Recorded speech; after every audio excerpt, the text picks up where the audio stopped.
Bismillahirrahmanirrahim. Allahumma sholli ala sayyidina Muhammad.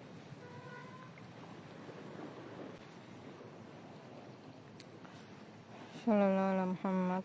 Semua makhluk dalam air, dari ikan-ikan. Apakah sekarang ikan pun meninggalkanku, ya Allah?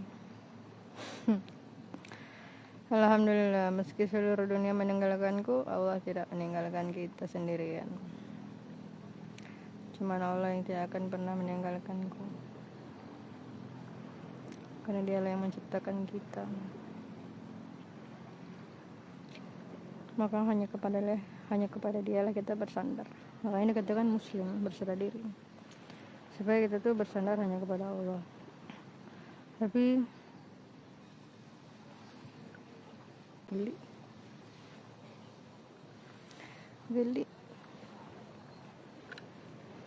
Jadi kata muslim itu bersandar kepada Allah, bukan berarti pasrah dengan keadaan. Justru berserah kepada Allah itu artinya melakukan hal yang Allah perintahkan, dan hal yang Allah perintahkan itu adalah usaha dalam kebaikan. Makanya bukan usaha dalam kebaikan ketika kamu membiarkan dirimu dimanfaatkan untuk kejahatan. Kamu sebagai makhluk ekonomi memberikan profit ke pemerintah, membangun hubungan ekonomi dengan pemerintah Amerika, dan menciptakan bekerja sama untuk menciptakan kejahatan di Gaza dan di tanahmu sendiri.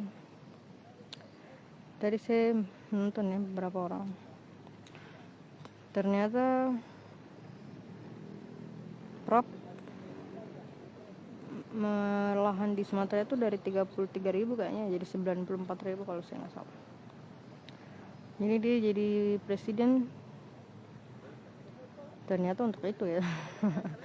Pantas disinggung sama Mulyono waktu debat 2019 kayaknya, debat di Aceh, tapi itu waktu itu di Aceh. Mulai kan dari 33.000 jadi 94.000, berarti 3 kali lipat dong itu ya. Dan itulah yang menyebabkan longsor. Sepertinya itu yang paling banyak. Itu hal yang paling menyebabkan. Yang paling lucu itu sebenarnya kayunya gitu, kayu yang ditebang itu. Kalau saya lihat banyak yang memang potongan, tapi bukan sejenis potongan itu. Apa ya, intinya memang untuk membuka lahan, bukan untuk penebangan hutan sebenarnya. Jadi kayunya memang dimanfaatkan, tapi pada umumnya untuk pembukaan lahan sepertinya, karena jenis kayunya itu terlalu variatif. Berarti memang menggundulkan semua pohon di lahan yang sama berarti. Ya, wallahu alam.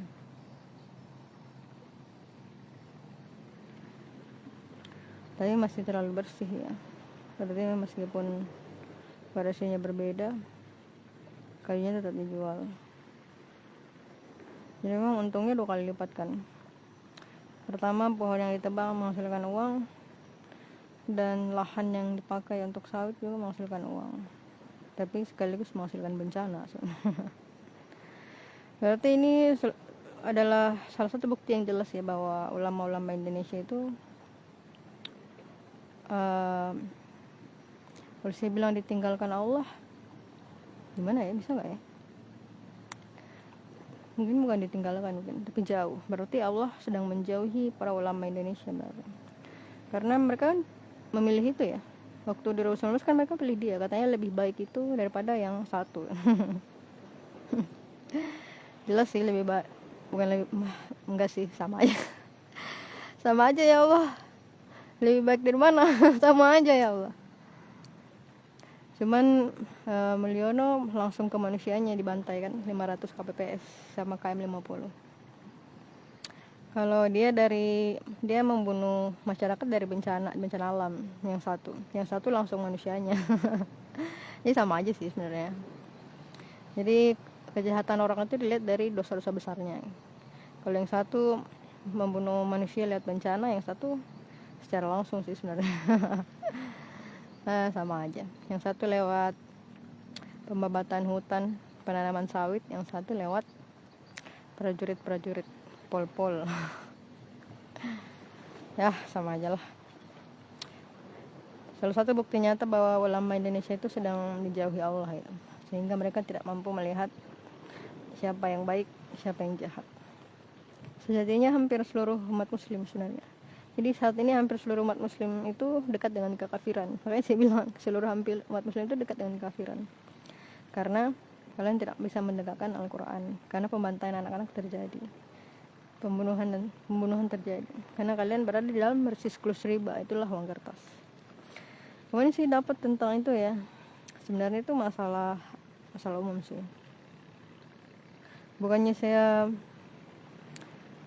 tidak menghargai itu sebenarnya, tapi kenapa hal sedetail itu kalian komentari, tapi pembantaian anak-anak nggak ada pasukan perang ke sana? Bukankah umat muslim yang tidak mau berperang untuk melawan Zionis, untuk menghentikan pembantaian Gaza itu lebih fatal daripada hal-hal seperti itu? Nggak saya akan jelaskan halnya, nggak saya jelaskannya. Tapi itu ya sejenis sesuatu yang menjadi perdebatan antar ustadz atau ulama lah. Kenapa kalian memperdebatkan hal seperti itu, mengharamkan hal-hal kecil ya? Sedangkan pembantaian anak Gaza itu hal yang besar. Tapi kalian tidak pernah malu dengan diri kalian sendiri ketika kalian justru berada di bawah pemimpin yang membangun hubungan ekonomi dengan pemerintah Amerika. Bangga dengan sedekah-sedekah yang kamu berikan ke Gaza. Padahal hasil ekonomi yang kamu berikan ke pemerintah Amerika yang menjatuhkan bom itu bisa jadi lebih besar karena kebodohan kamu. Kamu bangga dengan sedekahmu, padahal kamu harusnya malu karena kamu tidak mampu menurunkan pasukan perang untuk mereka, dan bahkan memberikan profit kepada musuh-musuh Allah, orang-orang yang membantai anak kecil. Lebih kejam dari Fir'aun, padahal mereka pernah diperlakukan begitu oleh Fir'aun, tapi mereka melakukan hal yang lebih kejam daripada Fir'aun itu sendiri. Ya, buyutnya sih, keturunannya sih, bukan mereka langsung.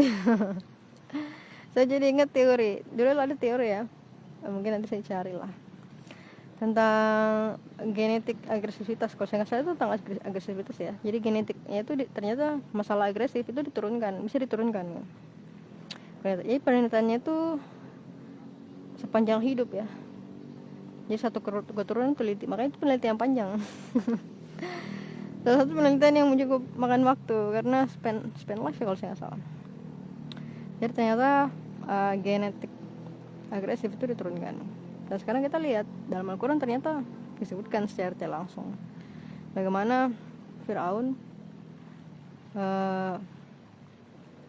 Bani Israel yang waktu itu diperlakukan seperti itu, dan sifat-sifat itu menurun gitu. Meskipun mereka yang dilakukan seperti itu, tapi sifat-sifat lain yang sejenis yang ketika mereka menjahati Nabi Musa alaihissalam itu turun kan sekarang. Makanya memang benar Al-Quran itu Allah turunkan sampai akhir zaman, karena mungkin manusia-manusia seperti ini tetap ada, meskipun sepertinya akan habis sih. Kalau saya nggak salah ada ya hadis mengatakan nanti Zionis ini bakal binasa semuanya binasa. Tapi saya ingin memulai ini dengan usaha. Jadi umat muslim harus bersatu untuk melawan Zionis di tanah Syam. Mereka keluar dari tanah Syam, umat muslim keluar dari riba, hentikan penggunaan uang kertas, baru perangi pemimpin munafik itu. Jadi meskipun presiden kita, saya tinggal di Wakanda ya. Aduh, nggak lama saya ditangkap ini. Tapi saya nggak pernah ditangkap kan. Bagus dong yang udah ditangkap. Nggak ada orang yang mencurigakan sih saya. Wallahu a'lam. Nggak apa-apa sih, kadang-kadang saya bertanya, ya Allah kapan sih sebenarnya ya Allah. Saya sudah merasa tidak sanggup lagi untuk melihat ombak yang terlalu tenang di lautan. Bukankah ini sudah terlalu lama ya Allah? Aduh, kesia-siaan itu benar-benar sesuatu yang menyedihkan. Dan kesia-siaan yang paling dilakukan manusia adalah tidak mau menegakkan Al-Quran. Oh ternyata ada ya, kemarin saya baru dapat ayatnya. Ternyata ada ayatnya, ketika kita tidak menegakkan Al-Quran maka pasti terjadi kehancuran di muka bumi. Sekarang lihatlah kehancuran, karena umat muslim tidak mau menegakkan Al-Quran, karena kebodohan. Masalahnya ini terjadi karena kebodohan gitu. Mungkin kalau karena dirinya sendiri yang melakukan kejahatan, mungkin kita bakal jadi kayak Nabi Nuh gitu, atau Nabi lain, ditenggelamkan langsung oleh Allah. Tapi karena terjadi karena kebodohan, makanya ada proses gitu. Kan Allah Maha Adil kan. Jadi harus ada proses keluar dari kebodohan itu. Karena kamu melakukan kejahatan itu karena kebodohan, dan Allah sudah mengatakan kejahatan karena kebodohan itu Allah memaafkan itu.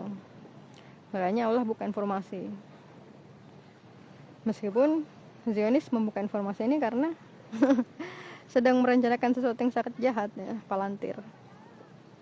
Tapi sudahlah. Jadi umat muslim harus segera sadar dan keluar dari kebodohan. Kalian itu sekarang sedang berada hidup dalam riba, yaitu uang kertas. Dan inilah senjata utama Zionis untuk berperang. Sejak perang dunia 1 ternyata. Keren pas perang dunia kedua, ternyata dari perang dunia ke-1 bro. Uang kertas di Amerika itu sebelum itu, dan perangnya dari situ malah. Ya menyedihkan lah ya manusia itu. Jika mereka nggak bisa menciptakan darah yang mengalir pada tubuh mereka sendiri, dan mereka berlaku sewenang-wenang terhadap sesamanya karena kerakusan. Karena intinya mereka nggak percaya hisab itu ada. Mereka nggak percaya setelah mati itu bisa dibangkitkan kembali. Dan ini salah satu ayat yang kayaknya lumayan banyak di dalam Quran ya. Mereka nggak percaya bahwa ada hidup setelah mati. Makanya hidup ini yang mereka perjuangkan mati-matian dengan kemewahan dan keserakahan mereka.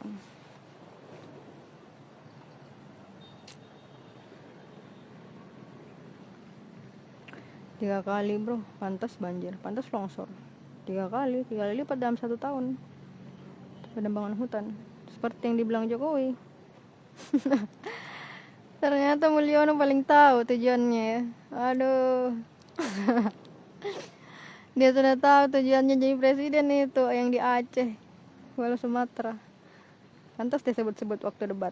Ternyata memang dia tahu tujuannya Prap ini apa.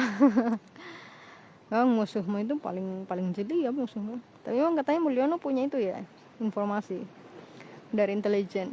Jadi dia tahu nih Prabowo tujuannya apa ini. Makanya pada saat perang mulai gencar, karena Prap berhasil mengelabui ulama, akhirnya dia ngajak Prap untuk berbincang.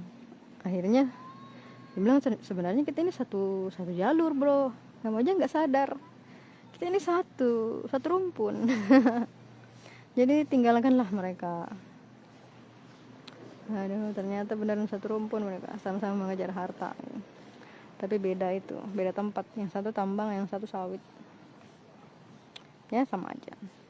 Dua-duanya bencana. Kalau tambang itu lama kan, cuman kan nggak terekspos. Nah ini yang paling terekspos itu ini. Berarti Prap ini punya kebaikan juga ya, sampai diekspos gitu. Walau alam.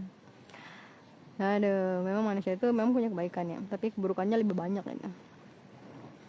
Kalau keburukannya lebih banyak, makanya diajak langsung ke neraka, diperbanyak dosanya. Nah itulah lewat harta. Jadi sebenarnya harta itu harus berhati-hati, karena harta itu bisa jadi apa ya,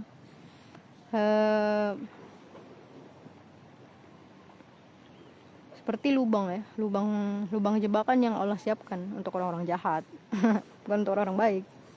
Jadi itu harta lubang jebakan untuk orang-orang jahat. Jadi kalau mereka jatuh, akhirnya Allah punya alasan untuk memberikan mereka hukuman yang berat di neraka, karena Allah setimpal kan. Makanya Allah kasih lubang jebakan harta, supaya nanti kalau dia bertobat pun, kalau dia bertobat, alhamdulillah berarti tobatnya menyelamatkannya jadi siksa neraka. Tapi kalau mereka saking fasidnya akhirnya terjerumus kepada lubang jebakan itu, nah itulah yang akan Allah jadikan alasan setimpal. Padahal sebenarnya berkali-kali lipat gitu, karena lubang jebakan yang sudah Allah siapkan di dunia, karena kefasikan mereka sendiri, kejahatan mereka sendiri. Kadang-kadang kita baru tahu ya sekarang bukti nyata bahwa ulama Indonesia itu sedang dijauhi Allah. Mereka nggak mampu melihat siapa yang baik dan siapa yang jahat, karena mereka pernah memilih itu kan.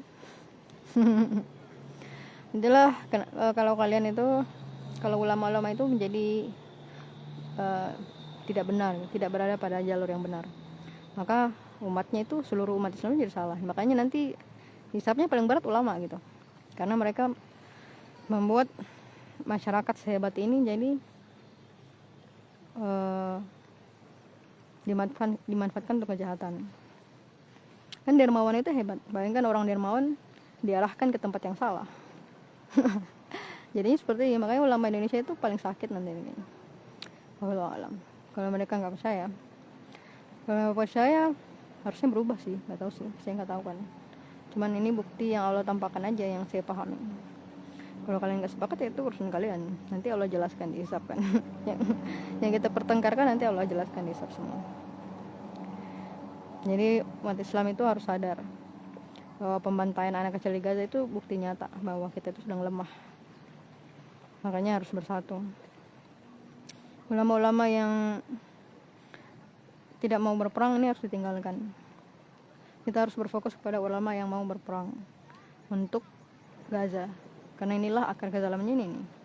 Jadi kalian harus mendekat ke ulama-ulama yang menyiapkan pasukan perang untuk Gaza, karena ulama-ulama ini yang sebenarnya dekat dengan Allah.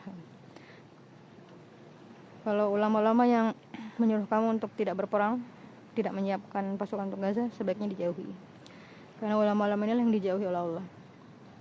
Yang harus kalian dekati adalah ulama-ulama yang menyiapkan pasukan perang untuk Gaza, karena ulama-ulama ini yang dekat dengan Allah sekarang, karena inilah yang paling benar. Menyiapkan pasukan perang untuk Gaza adalah hal yang paling benar dilakukan umat muslim. Umat muslim harus bersatu, mengumpulkan semua harta kekayaanmu, tinggalkan sisa riba, mengumpulkan semua harta kekayaanmu. Uang kertas ini, kalau emas mungkin bisa disimpan mungkin, tapi kalau uang kertas pakai semuanya untuk perang terakhir. Umat muslim harus bersatu dan lawan Zionis laknatullah.